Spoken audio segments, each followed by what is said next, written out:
14 a 15 con Graciela Fernández Mejide en la 1110. La verdad que yo tengo tantas ganas de seguir hablando con Claudia y con Hugo, con Claudia Gilby, Hugo Besetti. Usted, si quiere comunicarse con nosotros, puede escribirnos a porqueprograma@gmail.com o puede vernos en el YouTube de la radio 1110. Esto escrito en letras, Bueno, todo de ustedes el programa. Sigamos adelante. No, para retomar algo que decíamos en el intervalo, me parece que hay que dejar abierto también, incluso en términos ya más de conocimiento, esa etapa. Porque yo no dudo, vos ponías el ejemplo de la carta de Rodolfo Walsh, que había sectores... Contale con el ejemplo, porque Bueno, digamos... Rodolfo Walsh envió una carta a la dirección de Montonero, bueno, antes de su asesinato. Siendo el principal jefe de inteligencia de Montonero. El año, exactamente, no sé, 77, en este momento no podemos precisarlo, pero que sí, donde él ya señalaba los problemas que suponía plantear la coyuntura posterior al golpe como una coyuntura de ofensiva militar y de ofensiva de masa.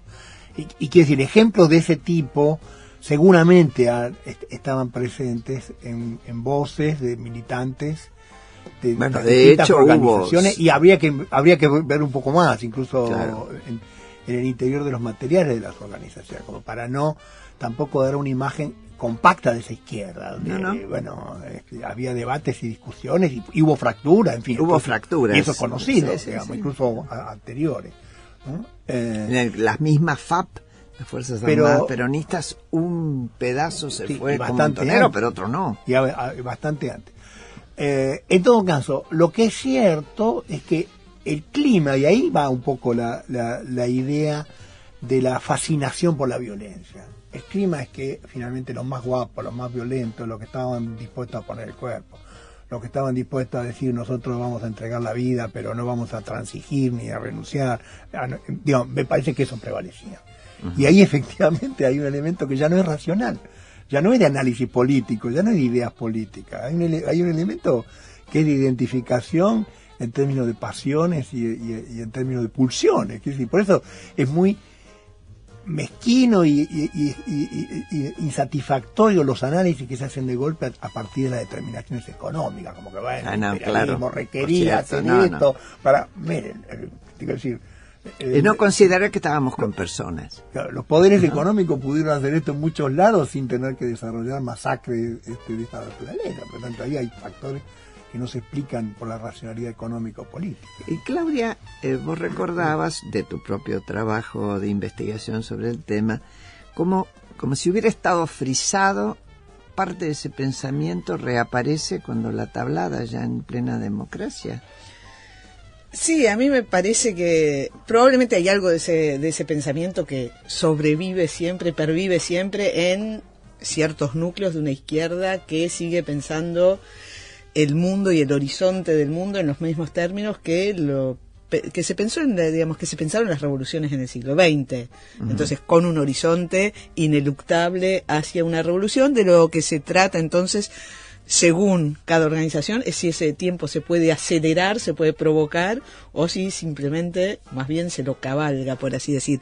Entonces yo creo que ese tipo de pensamiento de un horizonte revolucionario pervive en una cierta tradición de izquierda que no ha repensado nada, a la cual lo sorprendente es que los acontecimientos y los fracasos, y diría los fracasos más estrepitosos, que van desde los regímenes comunistas realmente existentes en el siglo XX hasta situaciones como la de la Argentina, no le hacen pensar nada.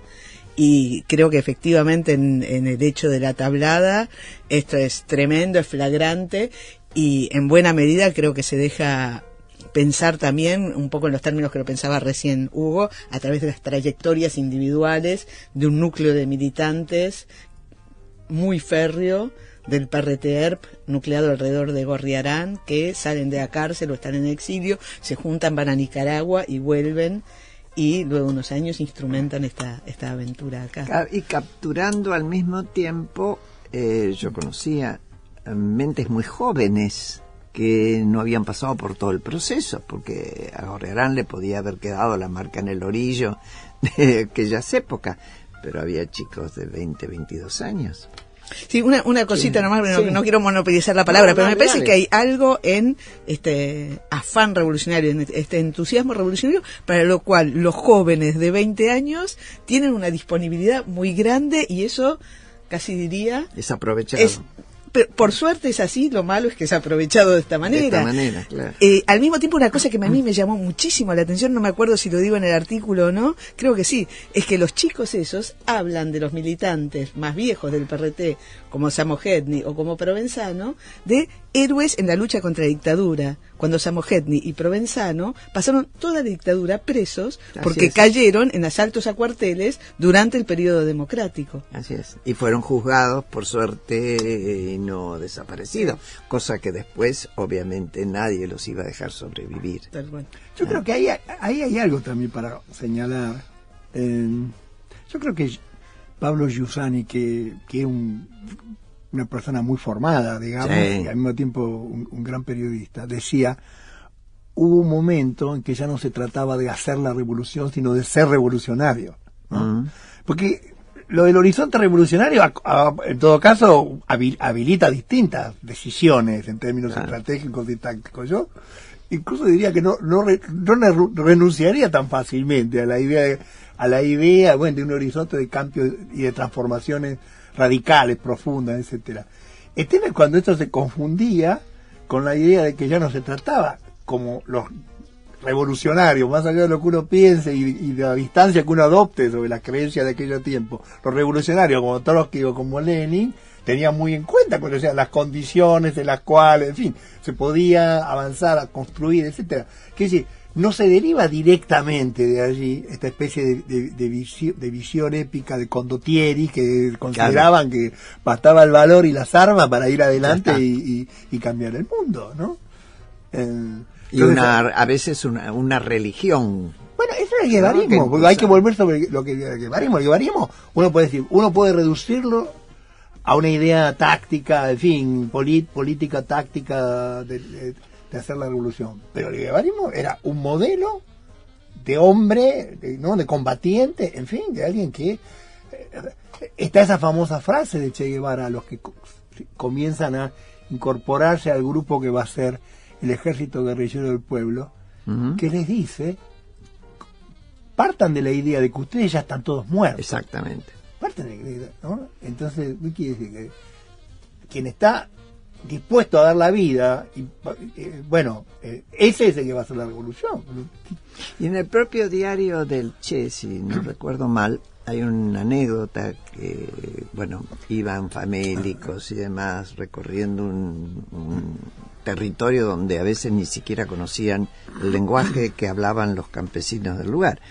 Y cuando compran una vaca y comen de esa vaca, y después, cuando ellos se retiran, llega el ejército y castiga a los campesinos. Y considerando esto, el Che dice, la revolución exige estos sacrificios. Y era gente a quien nadie le había preguntado si quería o no hacer una revolución. Además, no tenían la más mínima idea de qué le estaban hablando. Habían vendido una vaca, nada más. Una cosa muy determinista y, yo diría, muy omnipotente, ¿no? Pero incluso el hecho de que nadie en ese momento saque la conclusión de que esa aventura del Che fue un fracaso. Exactamente. Más bien lo convirtieron en una gran victoria, ¿no? Y un modelo hace que, después de haber fracasado de modo tan evidente, porque el primer fracaso no es que lo matan y la acción de los militares, el primer fracaso es que no consiguen un solo campesino que lo siga. Exacto. Entonces, Ya el primer fracaso había sido en Angola, pero vos te quedaste con ganas de agregar. Sí, respecto del horizonte revolucionario, yo estoy de acuerdo y no estoy de acuerdo, en el sentido que me parece que es muy difícil separar del todo lo que fue ese horizonte revolucionario, aún en el caso de Lenin, que podía tener una idea de la política más sofisticada, con los resultados efectivos que tuvieron las revoluciones que se hicieron en nombre o en el marco de ese horizonte revolucionario así pensado. Entonces, yo estoy de acuerdo de que no tenemos por qué abandonar la idea ni de un mundo mejor, ni de un cambio social, pero hay algo en el horizonte revolucionario, creo que, digamos, no, yo creo que coincidís conmigo en esto, digo, no estoy hablando, no te estoy rebatiendo lo que vos decías, pero yo no puedo desligar del todo el resultado de las revoluciones que se hicieron en nombre de ese horizonte revolucionario, los resultados que tuvieron en la institución de regímenes de dominación total, allí donde uno los tome. El otro día me pasaron una película absolutamente extraordinaria y aterradora sobre Camboya, sobre el experimento camboyano de transformación del mundo. Ahora, es extraordinario. De una crueldad. Ahora, yo sé que el ejemplo camboyano es como, digamos, el ejemplo más extremo de esta misma lógica de transformación del hombre. Pero es eso, es para mí el ejemplo más extremo de una lógica que está presente, me parece, también en las otras revoluciones del siglo XX. Yo no sé si ustedes inscribirían en esa visión de insistencia las contraofensivas montoneras. Hugo se mata de risa, no sé qué. No, quiero decir, porque no quiero aparecer acá como un viejo y nostálgico de la revolución, y menos de las revoluciones del siglo XX. Quiero decir, cuando yo digo ese horizonte no lo hago desaparecer, es que finalmente se habla de revolución, por lo menos del siglo XVIII, fines del XVIII. Incluso están todas esas versiones románticas, en fin, que una genealogía de los sentidos del término revolución justamente se abre a horizontes mucho más amplios que lo que efectivamente ha sido la dogmatización y la fijación de la versión leninista, digo, querés, o leninista guevarista, peor. En fin, en ese sentido, digo, pero no es una discusión de fondo, que si no renuncio al término, en todo caso, porque me parece que tiene una genealogía mucho más larga, que ni siquiera, que previa al marxismo incluso. ¿No? Sí. No, decíamos sobre el tema de la contraofensiva, pues si no va a quedar en el aire esa pregunta. ¿La inscriben en la misma visión que vos decías de lo de la tablada? Sí, yo ahí no sé muy bien cómo pensarlo. A mí me parece que efectivamente puede ser cierto, creo que vos lo decís en la película con Héctor Leis, de que esto se inscribiera más bien en un cálculo táctico de la organización Montoneros, de una negociación en curso, de que había que poner gente en el territorio, como lo llamaban ellos, para generar algún tipo de situación. Ahora, ahí también a mí me parece muy difícil, por lo menos para mí, separarme de lo que era el micromundo delirante de estas organizaciones en ese momento, que veían una realidad que se condecía muy poco con los hechos que estaban sucediendo. Y lo que sucedió efectivamente es que todos los militantes de Montoneros que volvieron en esas, creo que fueron 2 contraofensivas, 2 movimientos de contraofensiva, fueron asesinados, fueron pero eso atrapados. Y pocos se salvaron. Y muy pocos se salvaron. Sobre todo la segunda, ¿no? Entonces, ¿cuál fue el sentido? La verdad se me escapa. Ahí habría que ver, digamos, y distinguir, me parece que de algún modo está en lo que vos decís, ¿no? Una cosa es, bueno, ¿cuál era el designio de esa dirección? Y efectivamente, no sé si lo pensaría por el lado del delirio. Yo creo que había designios que estaban pensados probablemente en términos de esa negociación en curso, o de pensar que era posible, en fin, no creo que los creyeran, que rápidamente iban a desarrollar un ejército en condiciones de derrotar a las Fuerzas Armadas. Ahora, lo que es más terrible y trágico, para poner el término, es la situación en la que colocaban a los que retornaron. Yo conozco un caso, alguien aquí que ya había salido, sí, que estaba en España, varios, que se había separado en su momento de la organización Montonero, y que gente me lo ha contado, tuvo toda una noche, la víspera del retorno, tratando de convencerlo de que era una locura. Y hay un momento en que lo que funcionaba era una especie de chantaje, no sé cómo llamar, autochantaje, digamos, que tenía más que ver con lo afectivo. Sí. Yo le debo esto a mis compañeros muertos. Así es. Frente a eso no hay ninguna argumentación No que se le pueda oponer. No hay debo esto, la idea de sacrificio que vos sí, la cosa sacrificial. Entonces, quiero decir, es terrible, una encerrona trágica que colocaba a esa gente en situaciones imposibles de decidir. Yo quería llevarlos a ustedes en este último bloque que nos ayuden a pensar, cuando se está hablando de reconciliación para cada uno de ustedes, o cuando alguien habla de reconciliación, ¿de qué se está hablando? ¿De qué se está hablando o de qué me gustaría a mí que se estuviera hablando? Las dos cosas. Yo diría, yo no le escapo al término reconciliación, y no le escapo porque me parece que es interesante introducir este término absolutamente tabú en la discusión en Argentina, discusión política en Argentina, sobre la manera de saldar el horror de lo que pasó bajo la dictadura. Y lo que a mí me gustaría que estuviera resonando en el término de reconciliación es la posibilidad de pensar cómo se reconstruye el tejido comunitario, el tejido social de una comunidad política luego de atravesar una situación de horror. Una situación de horror en la que, por cierto, las culpabilidades no son iguales, pero en las que yo pienso que tampoco podemos distinguir simplemente a aquellos que son totalmente culpables de aquellos que son totalmente inocentes. Entonces, a mí me gustaría que resonara en el término reconciliación una interrogación abierta, como decía Hugo antes respecto de otro tema, sobre cómo puede una comunidad tramitar algo que no puede simplemente resolverse, como decía recién, poniendo todo el mal de un lado y exculpando a la vida, a lo que fue la vida en común del otro. Sí, Hugo. A ver, hay razones por las cuales el término efectivamente ha quedado desprestigiado, y es el intento muy endeble, en fin, trucho, para usar un término entre nosotros, con que en la época de Menem se intentó poner en escena, casi dramatizar esa reconciliación, con Balsa por un lado, que asumió institucionalmente bastante su responsabilidad y dijo la cosa que podía decir desde su lugar, y Firmenich, los dos se acuerdan sucesivamente en los programas de Neusta, y Firmenich que no asumió nada, digamos que sí, que era la expresión misma de la vacuidad y de la incapacidad de reconocer nada. Entonces, efectivamente, el término debe ser rescatado. No sé si debe ser limpiado un poco de esa, pero de una realidad, que así se instaló, ¿no? Sí. Entonces no se puede negar. Ahora,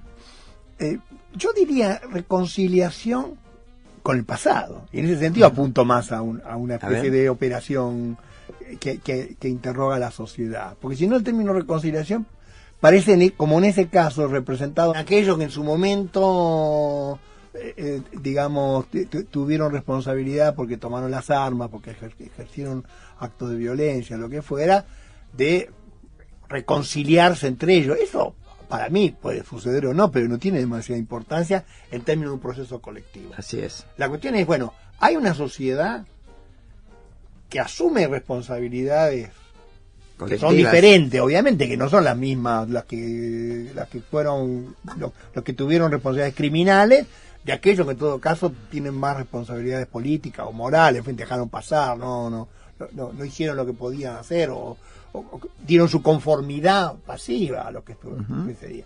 Entonces, a partir de eso es posible abrir un espacio en el que se admita que ese pasado nos afecta a todos de un modo u otro, que todos tenemos, incluso los que no lo vivieron, también las nuevas generaciones, que asumen eso como un legado y no tienen otro remedio que ver cómo se posicionan frente a eso, y por lo tanto tratar de ver si se puede diluir esta versión épica y maniquea que consiste en cargar las tintas y buscar los culpables siempre en el otro, ¿no? Sí, heroizando, claro, a gente que, bueno, había asumido una lucha y demás, pero no eran héroes, eran revolucionarios. Entonces, distintas suertes. Y ahí es donde uno ve los ejemplos más negativos desde el punto de vista de cómo se vuelve al pasado. Vos estás viendo lo que están ahora implementando alrededor de Padre Mujica. Todos sabemos que aunque Padre Mujica podría ser tomado como la encarnación, si vos querés, de esa tragedia. Porque lo más terrible si yo me pongo en la situación de alguien militante, en fin, asesinado, es que no supo quién lo asesinó. Así es, y todavía se discute. Hay algo más terrible, que estar frente a un pelotón finalmente que no sabes quién te está fusilando ni por qué. ¿Por qué sí? Pero ¿no? Más allá de que parecería que efectivamente fue la AAA. Pero en todo caso, porque la AAA se adelantó, porque los montoneros también lo habían designado como enemigo, por lo tanto podían haber sido. O por lo menos lo dejaron sin cobertura. Y además está demostrado, pero nunca mostró su pesar, ni fue al velorio, ni mandó una corona, por lo tanto, es decir, entonces, limpiar todo eso. No, y además, cuando se acercó Montoneros al velatorio, la familia lo echó. Pero lo que quiere decir es que esto involucra de tal modo a una guerra civil entre peronistas, que involucra al propio Perón, a López Rega, a los Montoneros, a los otros sectores, y todo eso se cubre, todo lo que podría ser un elemento para indagar la tragedia de ese momento y las responsabilidades políticas, porque ahí qué van a decir. De ahí los militares no tuvieron ningún papel, esto es la realidad. Entonces, eso se convierte en una forma mentirosa y mistificada de hablar de un héroe que ahora está por encima de todos y a lo que todos pueden, ¿no? A mí me saludar parece, y honrar. A mí me parece que además esa situación que acabas de describir, de esa especie de gran interna peronista donde un símbolo podría ser el padre Mujica, creo que tiene su correlato en la imposibilidad de Luder de aceptar enjuiciar. Al contrario, él acepta la autoamnistía, porque estaba resolviendo internamente o intentando resolver internamente una pelea que había estado ahí hasta ayer, y donde de última, si se había resuelto por el error de los militares por Malvinas. Situación de la que salimos todos hacia democracia, por suerte, y llorando más sangre.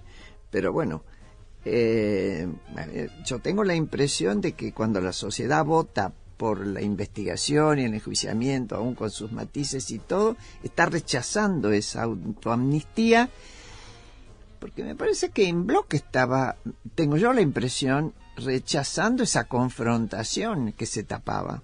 No sé, lo dejo correr. A ver, Claudia.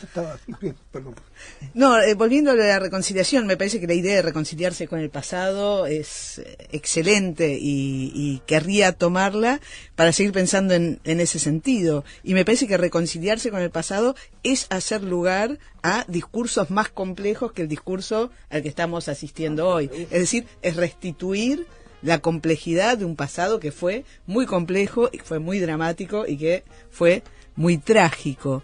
En ese sentido, me parece que lo que está sucediendo, aún con algún costo por ahí para alguno de nosotros, es digamos, esta proliferación de voces.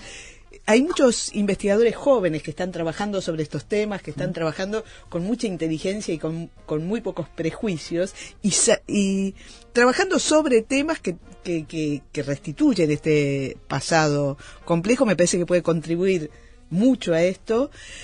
Creo que muchas de esas voces, incluso las nuestras, ¿no? Muchas veces somos vistos como quienes podemos provocar el peligro de que se reconstituya un discurso justificatorio de aquello que hicieron los militares. Nosotros no tenemos que explicarnos entre nosotros. Sabemos que esto no es en absoluto así.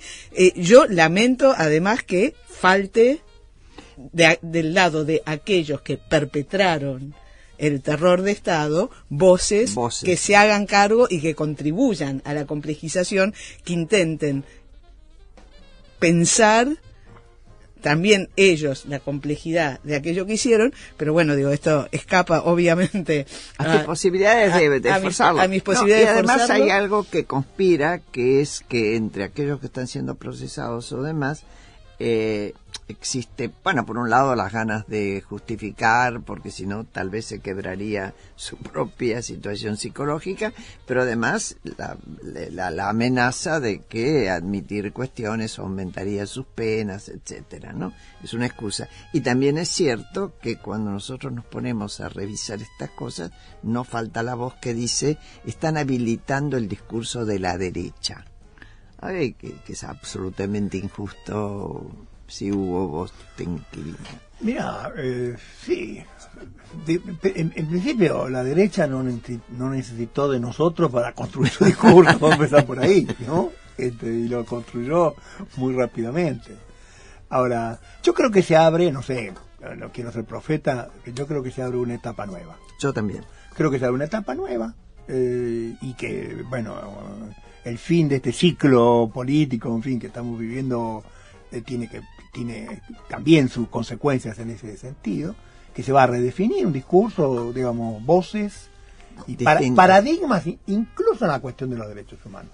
Porque también hay que colocar esto, bueno, resulta que los derechos humanos miran el pasado, y este también es un tema que, bueno, vos conocés bien. Sí.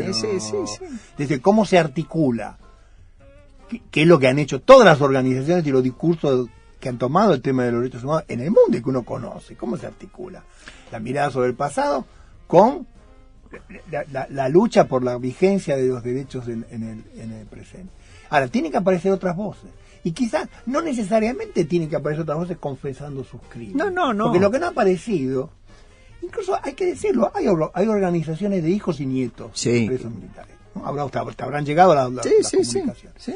Que ponen el acento en las cuestiones de procedimiento jurídico, en los que supuestamente, yo creo que hay elementos para investigarlo, digamos, se están violando derechos de estos detenidos. Ahí está bien, bueno, derecho a la defensa. Ahora, la cuestión es si pueden convertir eso en un pedido, en una toma de posición política y moral. Así es. Que significa decir, bueno, por lo menos una evaluación, la evaluación de lo que significó esa degradación y criminalización del Estado y en todo caso, en ese marco establecer una diferenciación de responsabilidades, que es algo, yo voy a volver a algo muy viejo y que vos conociste muy de cerca, Graciela, que algo que decía Alfonsín. Sí. Hay que distinguir entre los que dieron las órdenes y los que simplemente se limitaron a obedecerlas. Así es. Y este es un tema que divide a ese grupo. Sí, Claudia, y sí, ya una sola cosa, volviendo a lo del discurso de la derecha, me parece muy bien que dice Hugo, de la derecha no necesita de nosotros para conformar o no conformar su propio discurso. Yo creo que sí, yo me siento muy contenta si lo que estoy contribuyendo a desarticular es una diferencia entre un discurso de izquierda que simplemente reivindica los años 70 como opuesto a ese discurso de la derecha. Entonces, mi interés es contribuir a desarticular el discurso setentista sobre aquello que pasó en los 70. Muy bien. Bueno, lamentablemente los vamos a dejar sin más explicaciones sobre este tema, por lo menos por ahora. Es apasionante. Recuerde que si quiere comunicarse con nosotros puede escribirnos a porqueprograma@gmail.com o puede vernos en el YouTube de la radio 1110. Y yo me despido hasta el próximo domingo a las 14 en la 1110 en este programa que se llama ¿Por qué? Y después sigan en la 1110 con la vuelta al dial en 80 mundos.